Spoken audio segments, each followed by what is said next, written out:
This is Brian Meador from East Carolina University. You are listening to the Sports Objective, the official, unofficial podcast of the Pirates.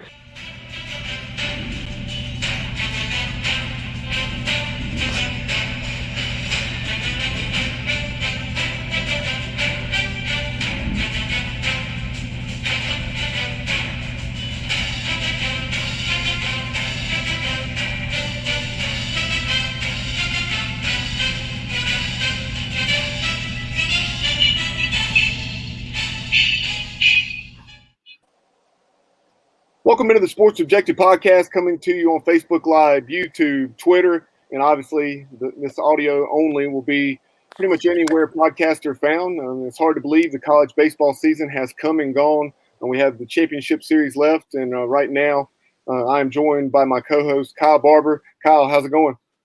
What's going on, Bubba? Yes, getting down to the nitty-gritty here. It's the championship series for the College World Series, and the season will be officially in the bags.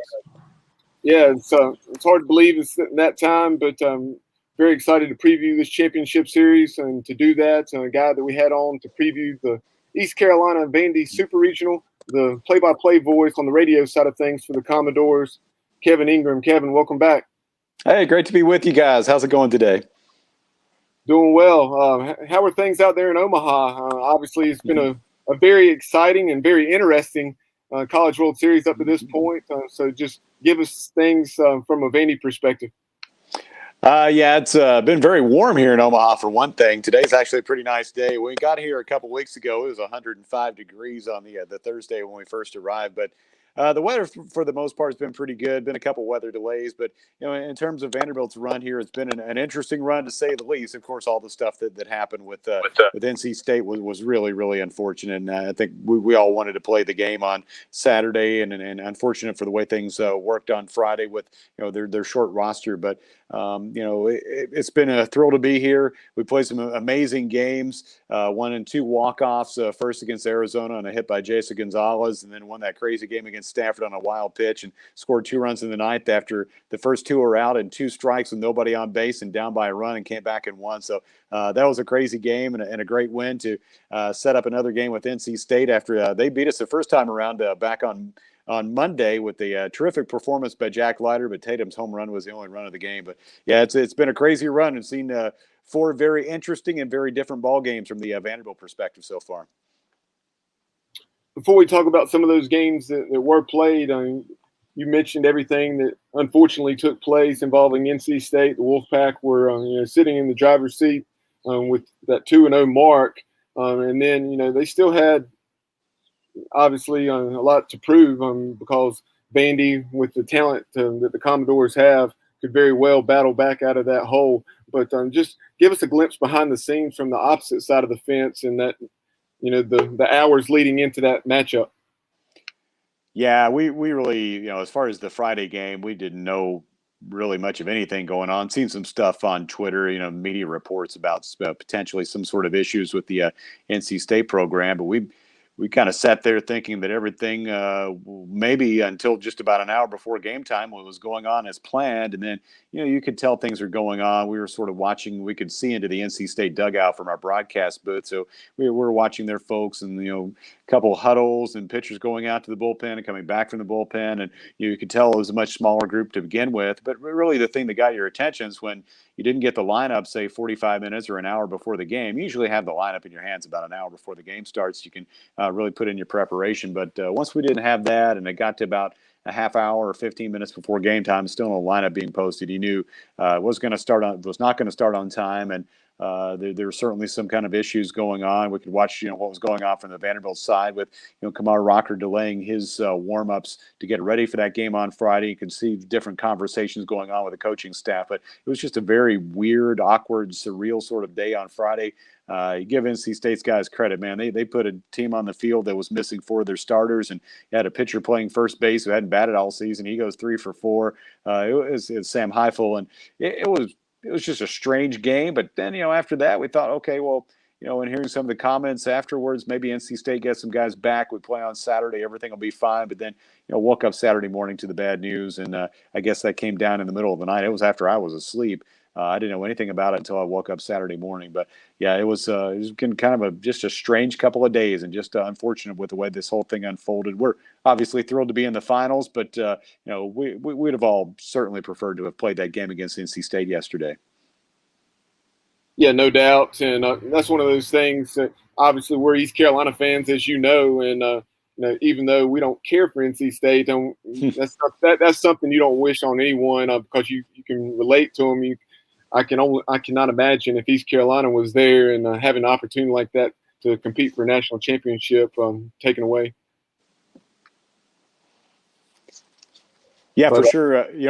I was talking to a buddy of mine earlier. We were Andrew Allegretta. We were doing our podcast, and we were both talking about it from a basketball perspective a couple of years ago, and remembering how everything got shut down. And, at the time, I was calling basketball games for Belmont University, and our guys had won this thriller against Murray State in the OVC championship, and thinking you're going to the tournament, and all of a sudden that's shut down and the tournament's canceled, and you don't get that opportunity. So I've kind of seen a little bit of it from both sides of things. I know a different sport and a different tournament, and a different spot in the whole COVID situation. But yeah, definitely sympathize for the people in their program.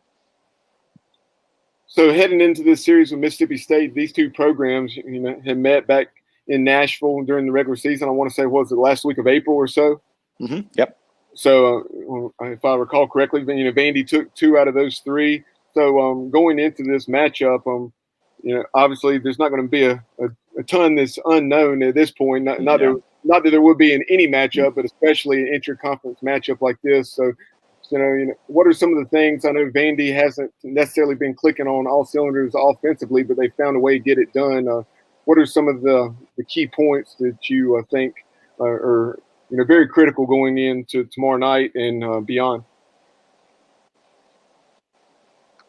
Well, the pitching and certainly relief pitching is a big factor for both teams.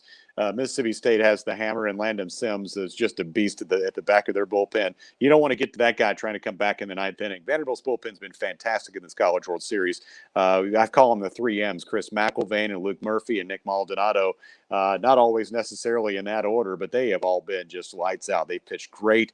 Vanderbilt has needed great efforts out of those guys, certainly in those 2 walk-off wins. And again on Friday with Murphy coming in and getting out of trouble. So it's, the bullpens have been super impressive. I know Mississippi State has more than just Landon Sims, but he's the big name everybody knows. I don't know when we'll see Will Bednar again, who has been a strikeout machine in this College World Series, but he also just pitched in the most recent game for Mississippi State against Texas. By the way, all 3 of those games between Mississippi State and Texas were great games.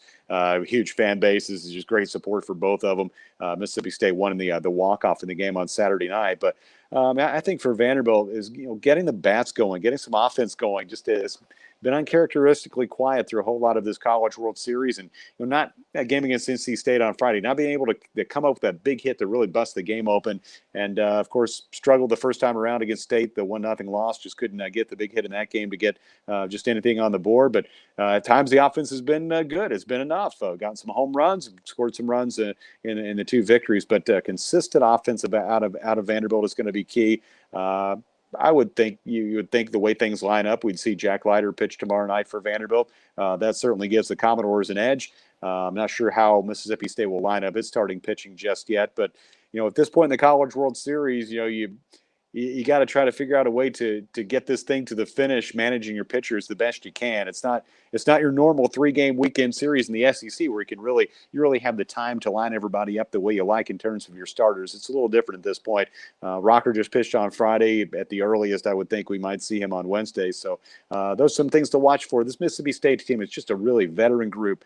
A lot of these guys have played in multiple College World Series. Tanner Allen's the SEC Player of the Year. Rowdy Jordan sort of gets them going at the top of the lineup. So it's a team that's been there and done that for Mississippi State. Got some younger guys that are making their first College World Series appearances for Vanderbilt, but all that doesn't matter now. It's down to best of 3. You win 2 games and you're the national champion. One of the things I want to get your perspective on, Kevin, a lot of, whether it's primarily fans, but maybe some media members as well, but especially the fans, you expect people to be frustrated when something happens like what happened with NC State. And I'm not just talking about the NC State fans, but, just so much frustration. It seems like Vanderbilt has kind of been, the target of some things that some of it is definitely not deserved. Just anybody that's in that situation, especially a team that won the last championship in 2019. When you're at the top, people are going to take shots at you.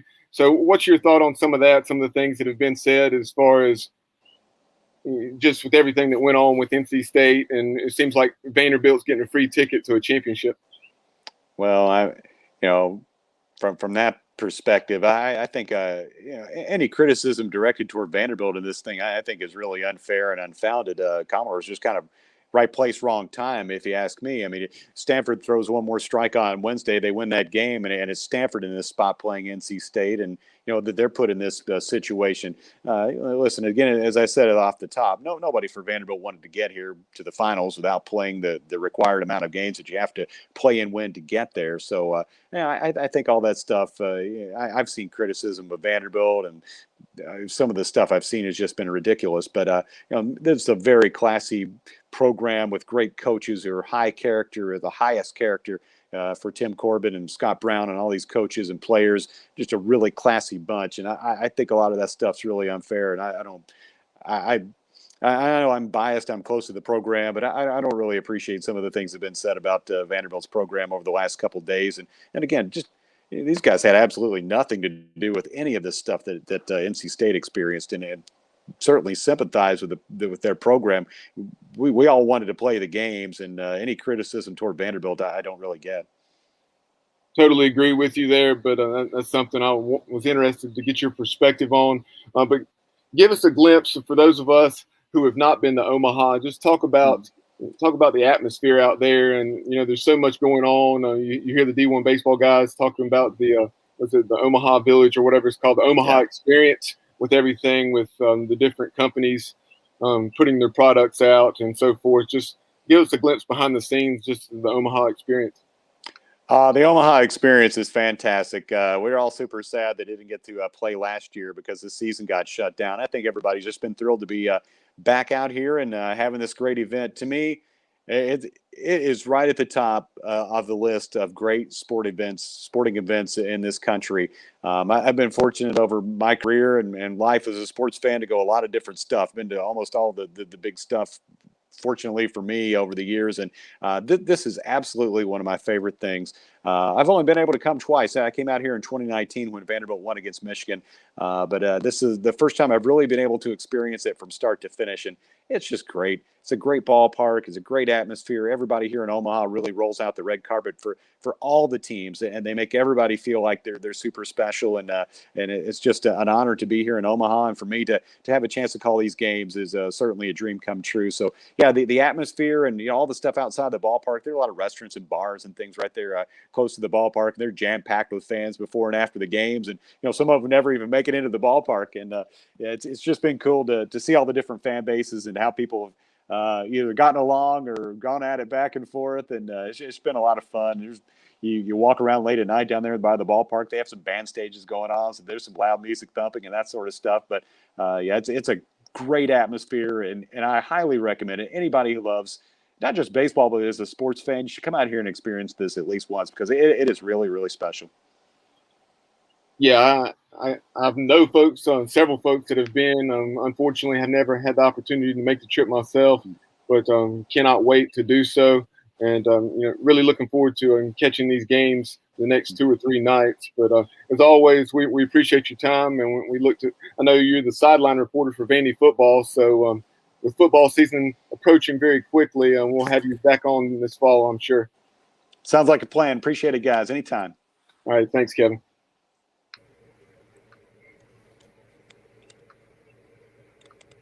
Now I'm going to the Mississippi State side of things. So we'd like to welcome in a guy we've had on the show multiple times from Gene's Page, Mississippi State's 24/7 site. Also boots on the ground in Omaha, Steve Robertson. Steve, how are things?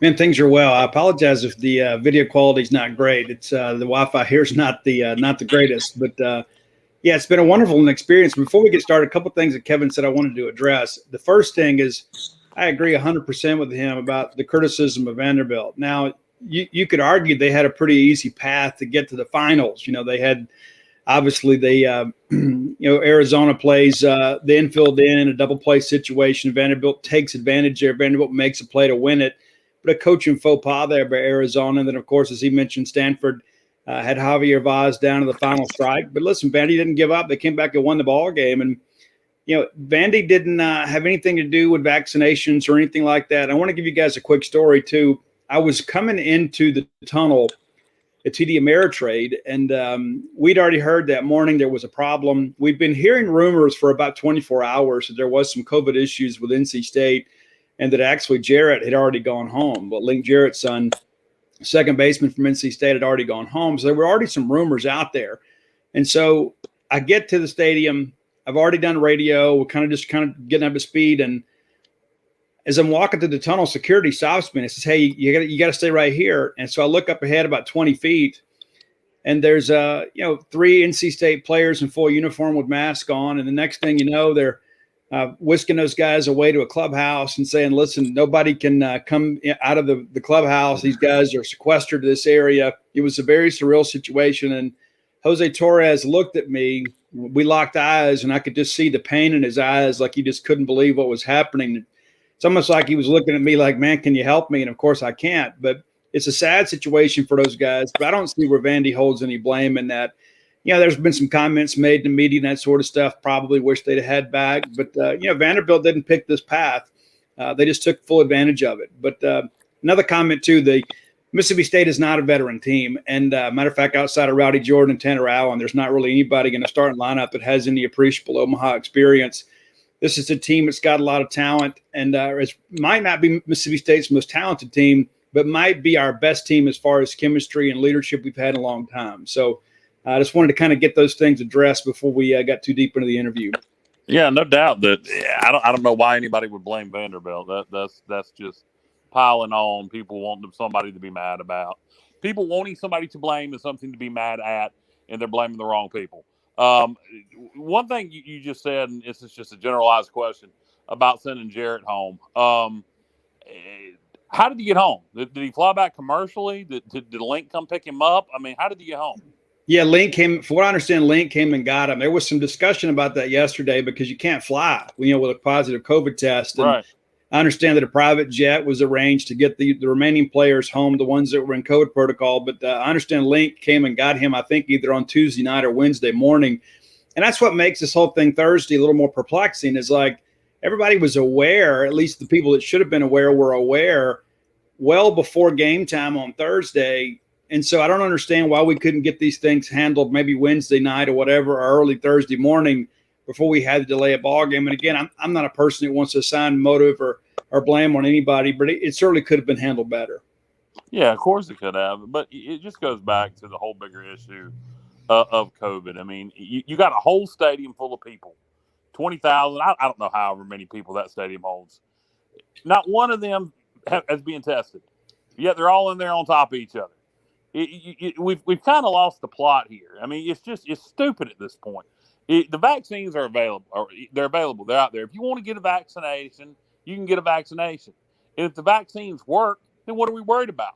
If you choose not to get a vaccine and you get sick, then good on you. That was your decision not to get one. So I just in general in society, I don't understand people's logic. I don't know what we're worried about at this point. I had COVID. Bubba had COVID. It's like I said, if you didn't get a vaccine and you're not going to get a vaccine and you get sick, you get sick. Yeah, I'm a firm believer in personal accountability too. It's like, if you don't want to get a vaccine, fine, don't get one. Because what I understand too is most of the NC State roster was not vaccinated, and it wasn't some political statement. I was told that many of the guys just simply didn't want to deal with any side effects from a vaccine while they were trying to get to Omaha. And that makes perfect sense to me. Everybody says, "Oh, why weren't they vaccinated?" Well, I got the vaccine in my second shot. I mean, I was down for a couple of days, just so fatigued. And I'm not a Division I athlete having to go out there and try to go beat ACC pitching and get my team to Omaha. So I can understand the reluctance to do it. But it is a very personal decision. And I don't think anybody should pass judgment on each other one way or another. But, the bottom line is there is risk in life. And if you decide you want to go attend an event, you don't want to get vaccinated, if you deal with the consequences if there are any. Exactly. I mean, and I just don't know. I don't know who they were putting in danger. If they allowed them to play if the other guys are vaccinated, then how are they putting them at danger? And if the other players that aren't vaccinated are in danger, it was their decision also not to get vaccinated. So if they get sick, they get sick. As far as what you're saying, Kyle, that's something I was going to bring up. NC State, and you can correct me if I'm wrong, Steve, because you're there, obviously. But there were 4 state players, NC State players, that is, that had been vaccinated but then still tested positive. Yeah, that's what they told us. I mean, and I don't know how accurate that is. I mean, if you talk to enough people, you can hear whatever you want. But I was told last night that Texas was the only team in the Final Four that was 100% vaccinated, and that Mississippi State and Vanderbilt were not 100%, but we're pretty close. I mean, there's a handful of guys that weren't, and that NC State actually only had a handful of guys that were vaccinated. And again, I don't know how true that is, but at the end of the day, it's their decision. And I think the sad part of it is there's a lot of guys that aren't involved in this at all, but yet they were sent home, and that's just really a sad situation because. Those NC State fans, they were all excited thinking it was their year. They're the only undefeated team in bracket 1. They have a real chance to get to the College World Series final, and it's taken away from them. And none of those fans signed up for that either, and that's really the unfortunate part of all of it. Yeah, and just to close it out on this, if I was their AD, their administration, it's not going to happen. But if I was AD and if I was their AD and members of their administration, I would be petitioning the NCAA right now nonstop to be named co-national champions. It's not going to happen. I'd still do it. Yeah, I think maybe you do that, if nothing else, just to galvanize your fan base. I agree with you. I mean, they're not going to be honored as such, but, maybe there's some publication out there that might do that. Maybe it's maybe not even one of our national baseball publications, but maybe there's somebody out there that'll list them as the co-number 1. Yeah, I mean, a la UCF a couple of years ago with the what was that old poll that was still. Yeah. And you remember too when the Matrix or something, Well, Auburn, a few years ago when Tommy Tuberville was still the coach at Auburn, that they were left out of the BCS and they won their bowl game. And he made a comment in post game. He said, "Well, I got a subscription to Golf Digest. Maybe they'll name us number 1." And then they did. They put Auburn on the cover of Golf Digest and called them national champs. So that's pretty cool too. Yeah, there you go. But where I was going with talking about 4 vaccinated players or more or less. I mean, if it'll be interesting to see what comes out in these coming weeks about that. With football on the horizon, and I know for East Carolina, Coach Mike Houston said that out of 126 players, 111 at least, if not a few more, have been vaccinated. How are things looking for Mississippi State? Yeah, they don't give us those numbers, and hopefully when we talk to Mike Leach, maybe he'll give us more information. But Mike is really, protective about this sort of stuff. He doesn't like to talk about injuries or anything like that. And so I don't know if they'll make that information public, but I do know there were a lot of guys that took the vaccine, when it was first made available. So, we'll kind of see how things progress. But, it's just one of those things you think about all the things that we lost. And, a lot of it, to be honest with you, I understand the err on the side of the caution, but a lot of it just kind of seemed unnecessary. And some of the things like the College World Series is a good example. It's a sport. We're playing outside. And even if you want to play with no fans, I think they could have found a way to make that thing work last year. Yeah, no doubt. And, it's like Bubba said that, for football, Coach Houston said 111 of our players so far have gotten vaccinated. You said Leach is not releasing that. I'm like you, it's 100% a personal decision and, kind of live and let live. But if I'm a college football player, I'm paying attention to this right now. And I'm probably going to go get my vaccine unless I have a significant political view or I just for whatever reason have a concern that I don't want to get it. After seeing this weekend, I'd be going to get vaccinated. It's one thing too that, the thing about the contact tracing, they say if you have the vaccine, you're exempt from contact tracing issues. And that if no other reason, that's a big part of it. But I'll tell you, one thing that I've heard, just talking to some people in the African-American community is there are some people that are very much against getting the vaccine because of the old Tuskegee experiment, years ago. They're just not very trusting of these government, mandated, vaccinations. So everybody has their own decision to make. And some people have, different reasons for not getting the vaccine. And I certainly respect that. I got vaccinated because, to be honest with you, my girls were just like, Dad, you're the most exposed guy in our family doing all these book signings. You're always on the road covering sports. And So I kind of did it for them, but it was a relief. Once I got it, I was like, well, at least maybe I don't have to worry about that. It's one less thing to worry about. But there are other people that are adamantly against it. I respect both sides of the issue, and I wouldn't want somebody trying to tell me I had to go get it, but also somebody that would be critical of me if I did. So, again, I just think we respect each other and live and let live. Yeah, I'm like you. I got mine just because you can ask Bubba here. If there's one person that can't stand this mess and wants things to go back to normal, he wants to be able to go to concerts and football games, etc., it's me. And I just got mine because I want things to go back to normal. They could have told me I had to eat a dead rat. I'd have probably done it, not because I trusted them, just because I want things to go back to normal. Guys, yeah. I agree. I enjoy going to shows too, and I'll be honest with you, that was kind of the motivation for me. I usually go to a concert about once a month, and there was all this talk about you're not going to be able to buy tickets to shows if you don't get vaccinated. Yeah.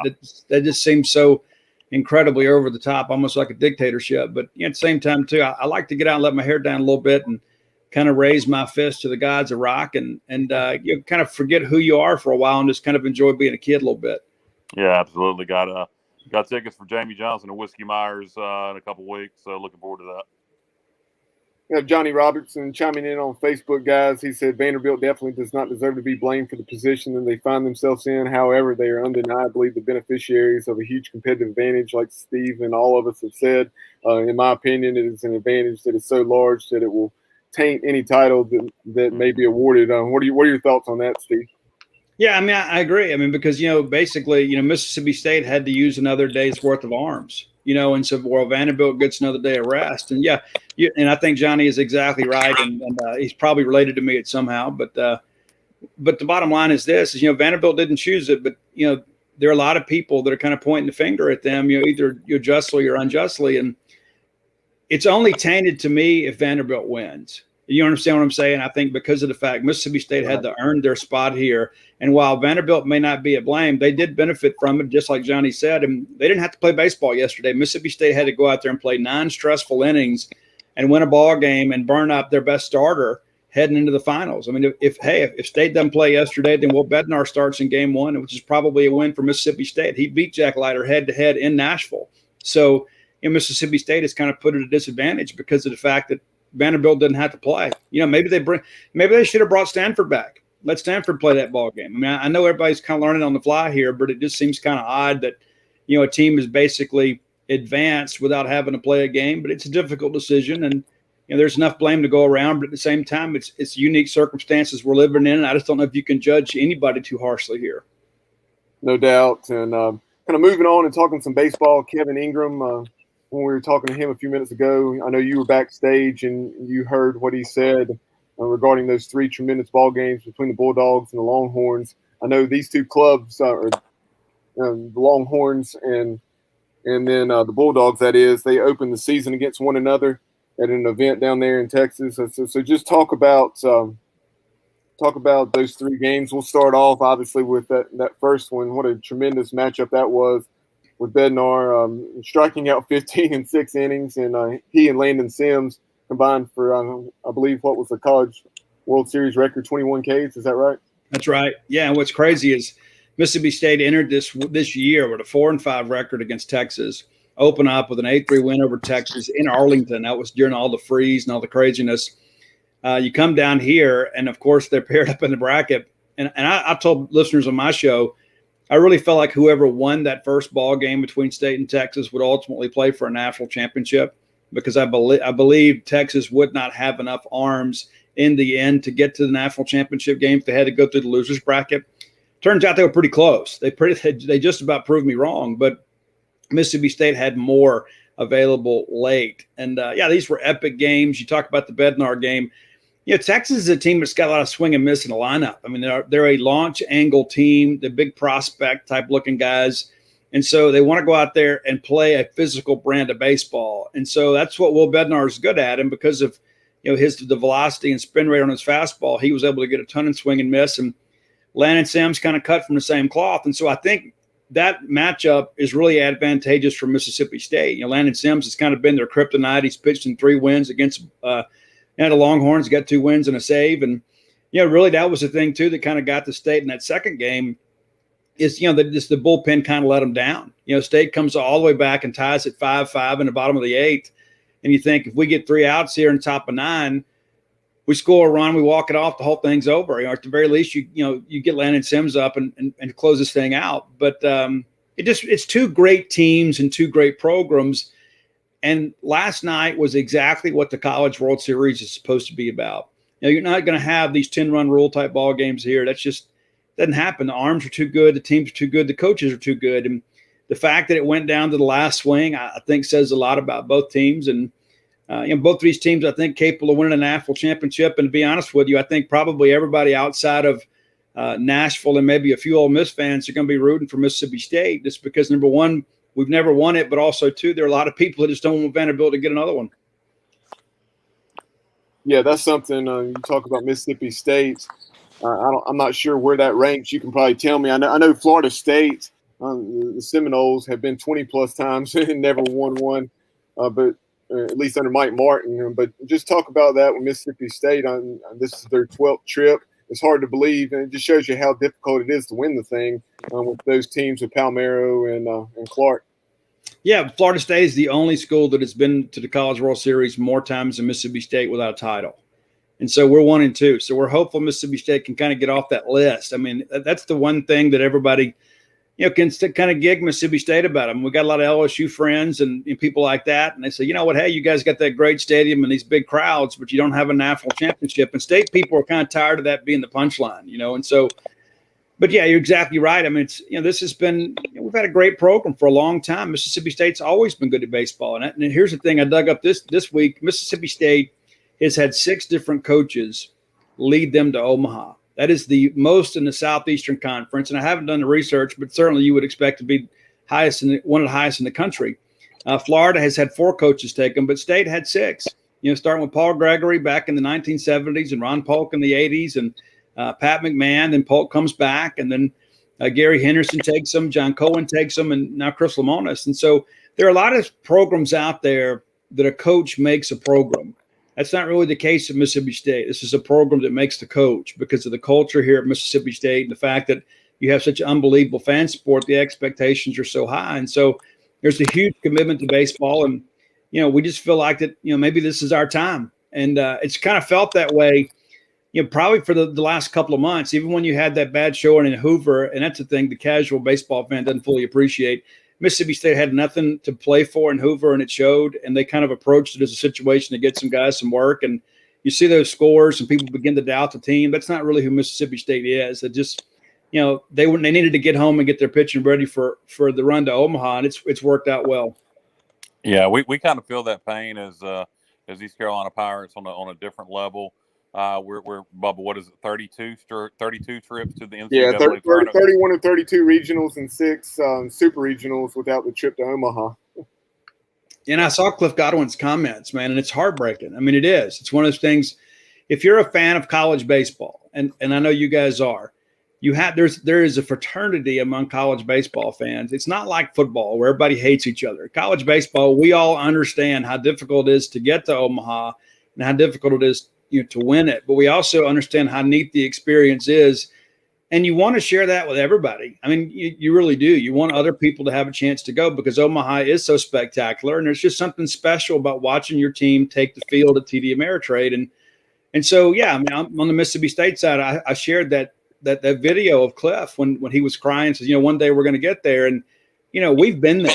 We've been in that position. And I know what it means to finally break through and have something special happen. And it's going to happen for ECU. Cliff's too good of a coach. But you see the human side of that when you see a coach thinking about his kids and saying, I just hate it so bad for our kids. And one day we're going to get there. And I firmly believe East Carolina will. But there is this human aspect of it that I think people fully appreciate. Like right now, I go to the mall to go buy some clothes. Even though I packed for 2 weeks, I've run out of clothes. I got one outfit left. And so I went to go buy some clothes rather than did a wash. And there's people at dinner buying meals for NC State fans. Yeah. I mean, there's like Mississippi State people that are like, hey, picking up checks for these people that don't even know. And it's like, that wouldn't happen in football. And, there's just a community in baseball that is special. Yeah, it's funny you say that about NC State. Obviously, as East Carolina fans, we hate NC State. It would be comparable to Southern Miss's Mississippi State. And I had posted on my Facebook, I am not jumping on the bandwagon. NC State's a local team. I'm not cheering for them. I hope they lose. I can't stand them. Just being a jealous fan. And when this happened, I completely changed my tune and said, I feel sorry for them. This shouldn't happen to anybody. It's not fair. No matter what your feelings of the Wolfpack are, fair is fair. And it's like you said, it's in college baseball. Yeah, there's rivalries within states and within conferences, but it's not like in football where it's so cutthroat. Yeah, absolutely. And I think at the end of the day, when we set aside the rivalries and can kind of see each other as people, you think about what if I had spent thousands of dollars to go to Omaha for a once in a lifetime trip and bring my family, and you get hotels and you put up all that travel, and then you go to the ballpark thinking, okay, we're one win away from playing for a national championship, and you get to the ballpark with your kids and you find out, oh, we're not going to play. I mean, that is absolutely gut-wrenching. I mean, yeah, it's hard for the players, but, there's a lot of fans that spent money they didn't have to get here to come be a part of this thing, and they don't get a chance to see their team compete. And I think that's really unfortunate. Yeah.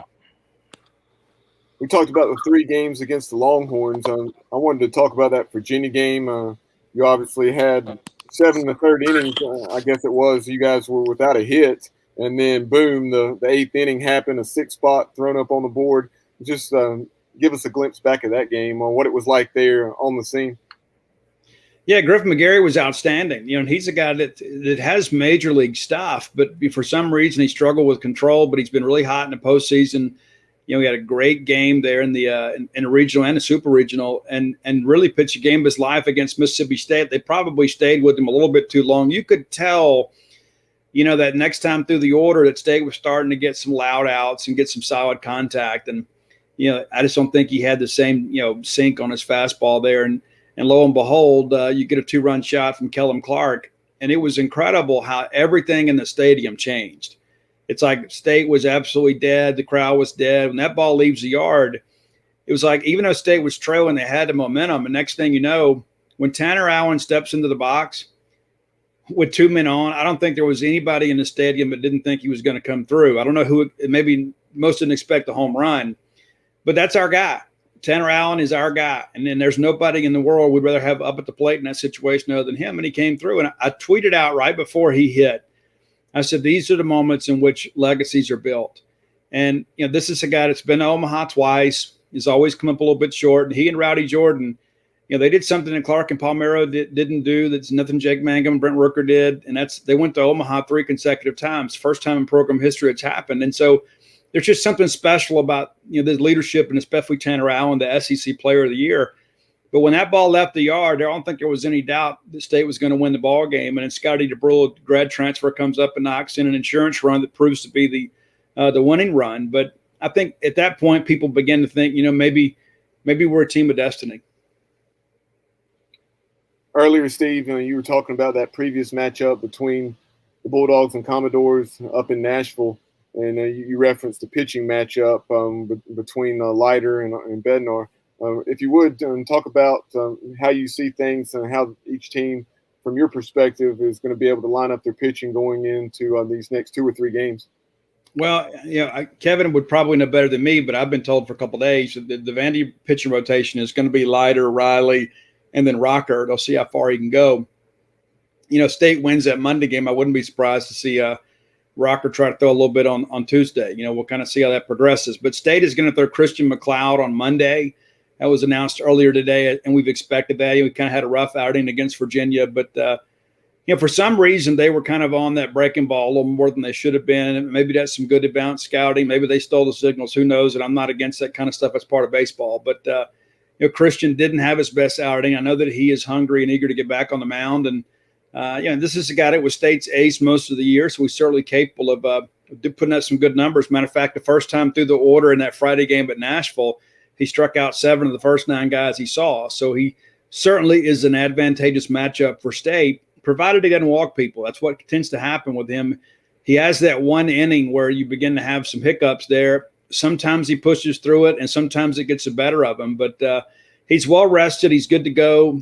And talking to him today, it seems like his mind is right. I think he's eager to have the baseball. And I think when you see a guy, your friend like Will Bednar, go out there and perform at a high level. I think it really challenges you a little bit and kind of stirs up those competitive juices. And outside of that, we don't know the order. We do feel like Houston Harding will come back and throw, I would say probably on Tuesday, and then they'll figure it out from there. I would not rule out Will Bednar making an appearance, maybe even in a closing type role on Tuesday. I just don't know what his availability is going to be. And, of course, with him pitching yesterday, you don't want to try a guy out there just on short rest. But, it's a national championship, and I know Will Bednar will want the baseball really no matter what shape he's in because he is such a competitor.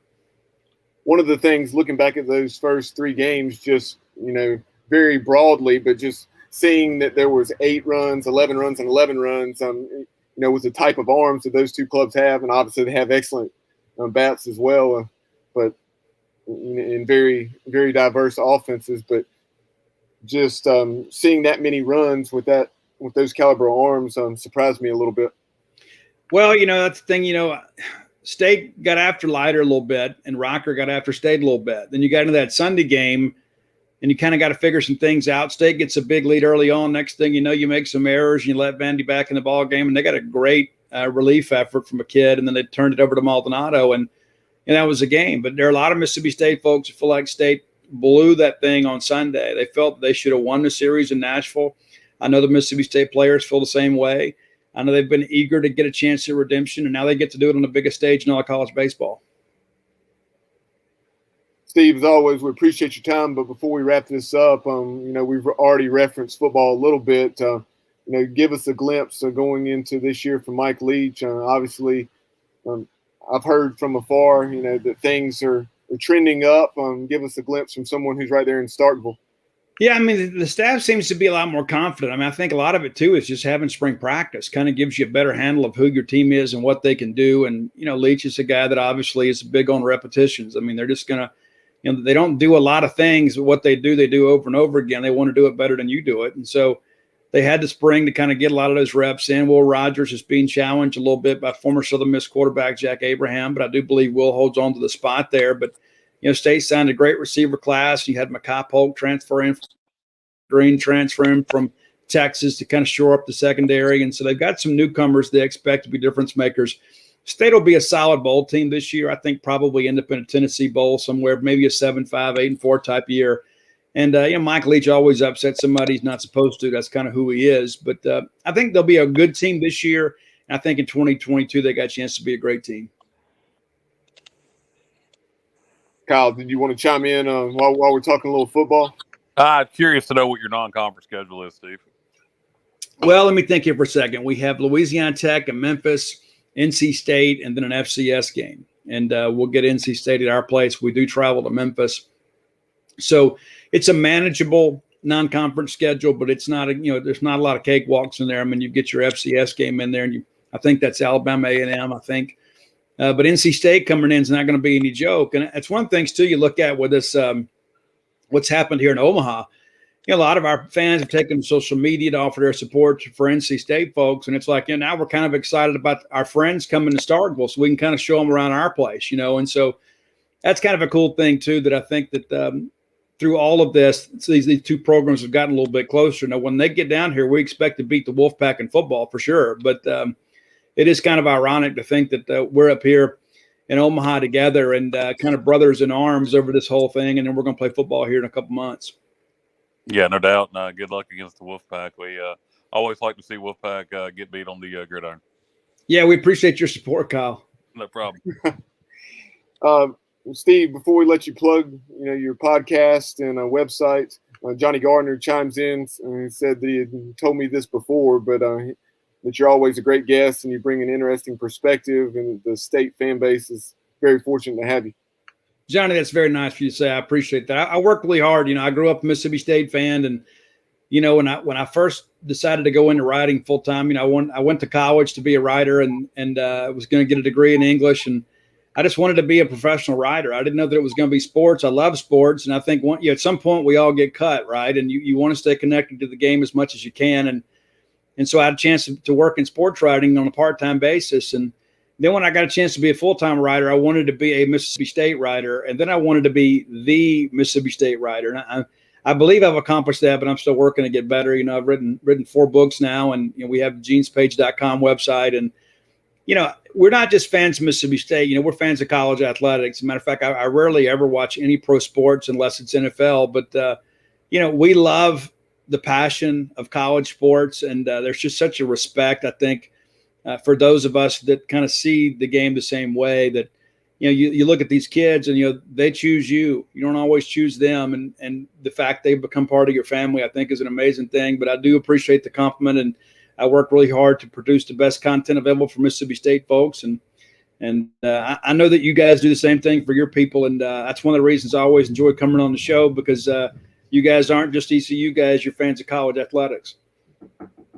Steve, if you would tell folks about your podcast and how they can listen. I know it's called The Boneyard, a name that we're fond of here in Greenville. Yeah, it's The Boneyard. You can find it on iTunes and Spotify and all other places podcasts are found. And you can find my books at alphadogsthebook.com. And, of course, our content at genespage.com. We're the Mississippi State affiliate for 247 Sports. As always, Steve, we appreciate your time. We appreciate you joining us from out there in Omaha. Obviously very busy, but enjoy these next few days. And, best of luck as the Bulldogs seek to bring home that first CWS title. Okay, thank you guys so much. So his podcast is called The Boneyard Podcast, just like some other people call their podcast, Bubba? Indeed. The Boneyard – sorry, go ahead. No, go ahead. But, so much is going on. Speaking of the Boneyard, hopefully the Boneyard will be full of East Carolina students here in a couple months, a little over 2 months from now. And this weekend, a lot has been going on. Big recruiting month, even bigger than usual with everything that's going on. You had a dead period for over a year where recruits cannot come on campus. And it seems as though Mike Houston and this coaching staff has really been able to capitalize. Yeah, big weekend. Must have been a lot of pretty girls on campus or something. We had 3 commitments this weekend, Bubba. Was it 3 at last count? And a couple of big linemen. Lampley is the one that's really got me excited. Kid that had some ACC offers. Duke was on him pretty hard. The wide receiver from Georgia. We have a kid, another lineman from was it West Craven? Is that where the other lineman's from? Yeah, this information is coming from hoistthecolors.net. Stephen Igo, obviously, any East Carolina fan is probably well aware of him. Does an excellent job of covering things. But looking at it now, we have 9 commitments overall this weekend. I was looking at it. It's at least 4 or 5. You mentioned J.D. Lampley, 6. Depending on where you look, the heights are going to vary. But he's 6'3" or 6'4", 290 or 95 pounds. And there's actually a picture of him on Twitter as a pitcher in baseball. And so that's obviously pretty imposing on the mound to see a guy of his stature. Yeah, Lampley is a guy that, to me, physically, and I know Duke came on him kind of late.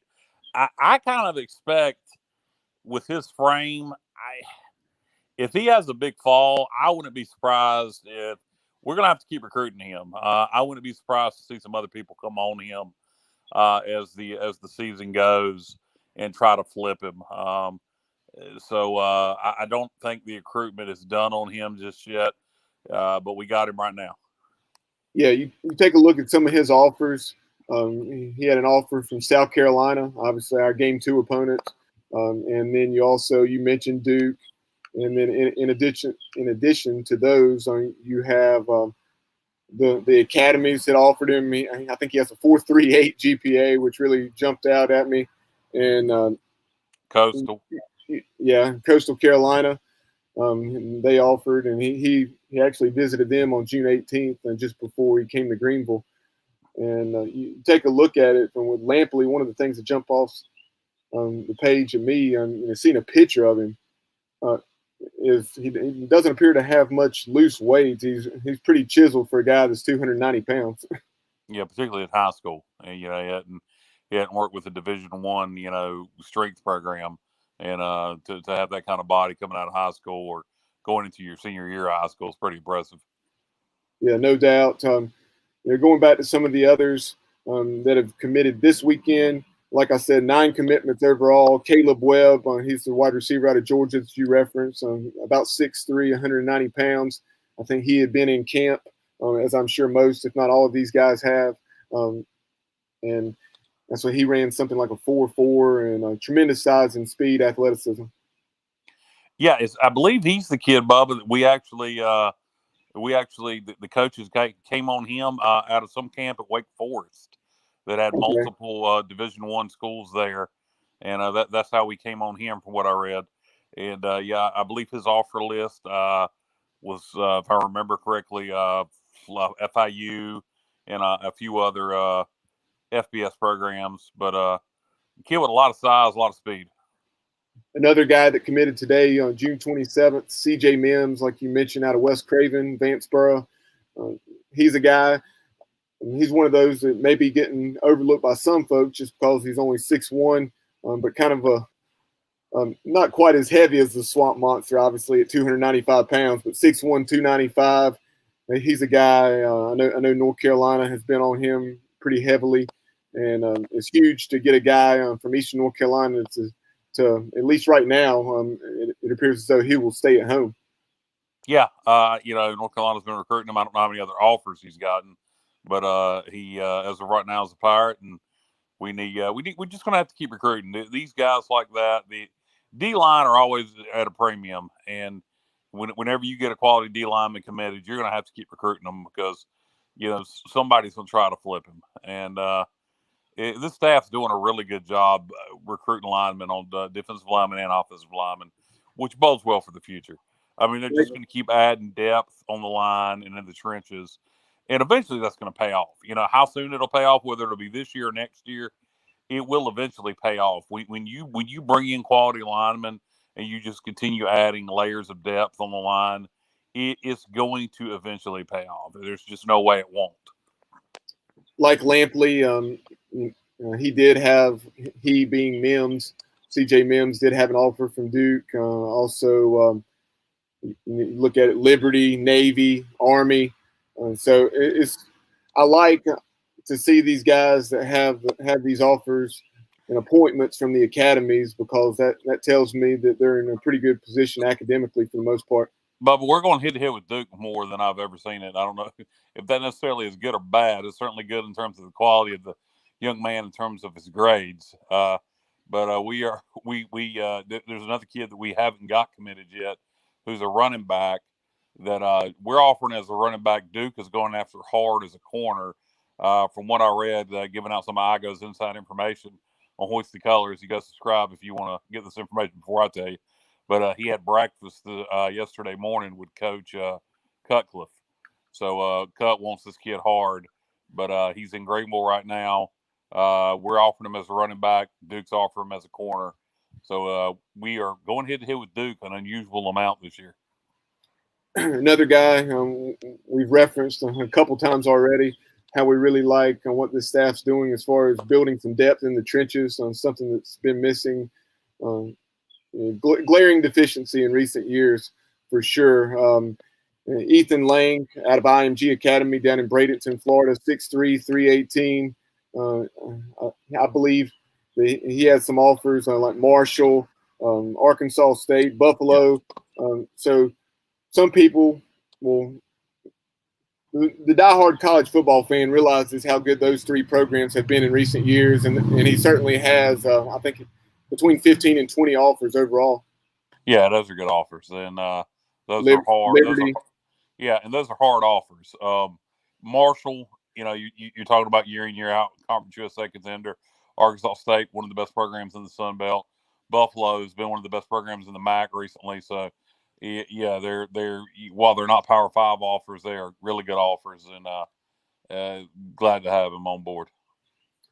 And I believe those are the 4 that we've gotten this weekend. I don't think I'm skipping over anybody. And again, 9 overall.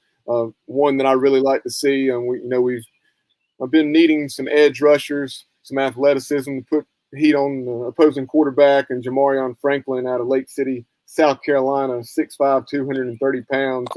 Very excited what he can bring in the years to come. Yeah, no doubt. And 9, you know how many scholarships we have to offer this year? This is something we'll ask Coach Houston when we have him on. I think I want to say, I don't recall if it was the podcast he did with Coach Houston or maybe when he was on Pirate Radio, but I want to say he was saying that it'll be essentially a full class, so right there around 25. Okay, gotcha. But another offensive lineman that we haven't mentioned, or a couple of them, Amari Allen out of Henderson, North Carolina, Vance County High School, and Elisha Samples from Cumming, Georgia, North Forsyth. Down there they pronounce it Forsyth instead of Forsyth, like in North Carolina. But those two, Samples and Allen, 6'4", 270 and 6'5", 315. Yeah, and you mentioned there another North Carolina kid. Last year that was a little bit of my concern, and we didn't have very many in-state kids. That trend appears to be headed in the right direction with in-state recruits. And lastly, some skill guys. These guys have been committed for a week or more now. Brock Spalding, he's somebody that we've really targeted for an awfully long time at wideout. 5'11", 180 pounds. He's out of Virginia. And I don't recall his brother's name, but I want to say he maybe initially went to Virginia Tech and then transferred somewhere else. I know Johnny's more familiar with him, Johnny Gardner. He can chime in with that information. But Brock Spalding, very talented wide receiver. And then we also got a JUCO DB from Lewisburg. And it's a guy that's like 6'3", 6'4", very much like DJ Ford, who transferred in from North Carolina.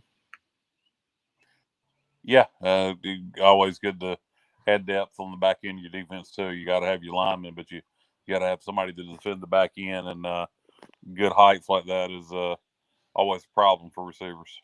And that is Siobhan. I'm guessing it's Revel.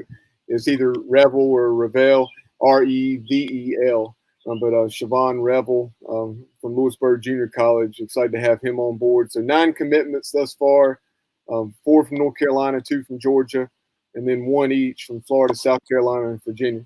Yeah, that's that to me is more like what it should look like, Bubba. It's where your majority of your kids are in state, and then you're hitting your surrounding area. Yeah, and this staff obviously very experienced within this region, and who knows?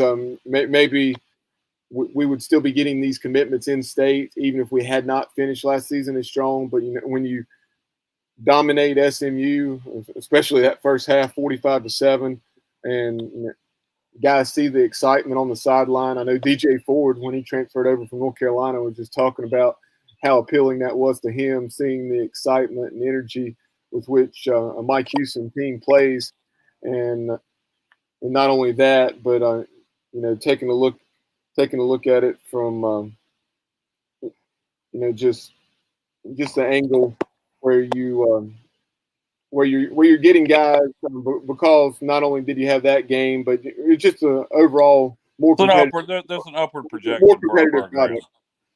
Yeah, there's an upward projection for our program, and if these guys watched East Carolina football last year, with the exception of the Cincinnati game, we played good football really all year last year after the Georgia State game. The Georgia State game was kind of an anomaly. Some weird things happened. After that, we played good football. And even that Cincinnati game, that had more to do with Cincinnati than it did us. Absolutely. Johnny chimed in. He's talking about Ethan, our offensive line commit from the IMG Academy. Excellent point with the type of talent that's down there at IMG Academy. Even in practice every day, he's going up against some tremendous talent. And Dylan Spalding was the one I was referencing. He transferred to Illinois from Virginia Tech. Illinois with their brand new offensive coordinator, Tony Peterson. I was about to say Tony Franklin. Tony Peterson. Yeah, but Tony Franklin, he was offensive coordinator at Middle Tennessee, Rice, Tennessee. Several different places. I always liked his offense. Yeah, certainly a household name. One that's been around for a long, long time and had a lot of success with Rick Stockstill and otherwise.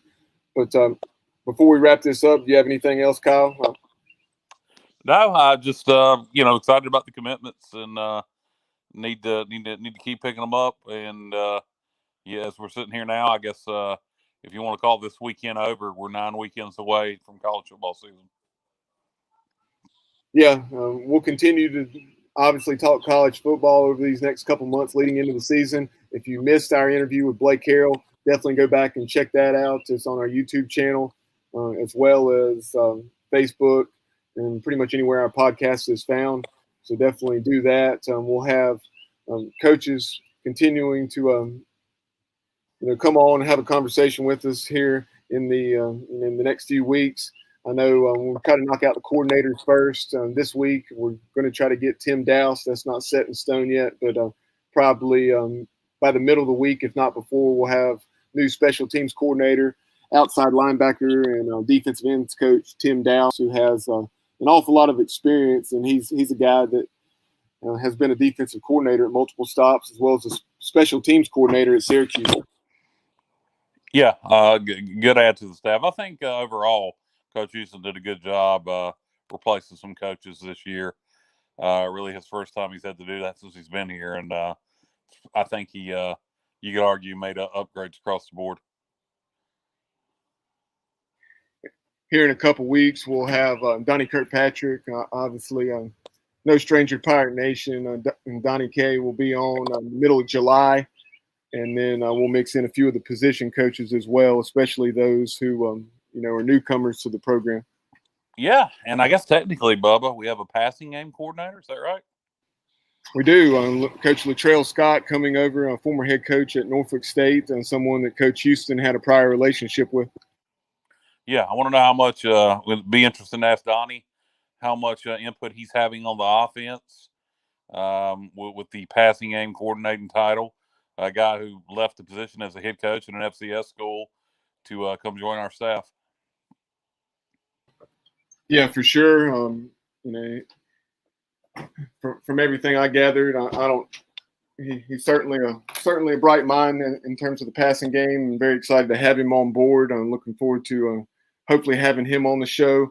And then in addition to East Carolina football, we'll be joined from play-by-play voices or maybe even head coaches from this year's opponents. We'll talk to Adam Witten, play-by-play voice from App State. We may even have Sean Clark on, head coach of the Mountaineers at some point. And then we'll continue to do the same moving forward with South Carolina and so on, be it a play-by-play voice, beat writer, or coach. Sounds good, Bubba. Looking forward to it as we get ready for college football 2021. And hopefully things continue to trend in the right direction and it's 100% normal and we don't have to deal with any nonsense. No doubt. Fingers crossed that we'll be able to have a normal college football season and it won't be anything, like what we've seen the last few days in Omaha with NC State. Hearts go out to those guys. It's a shame that they couldn't, compete for national championship like what they earned. Don't wish that on anybody, but appreciate everyone tuning in. Really appreciate Steve Robertson from James Page, Mississippi State 24/7 site, as well as Vandy Radio play-by-play voice on the baseball side, and also football sideline reporter Kevin Ingram joined us.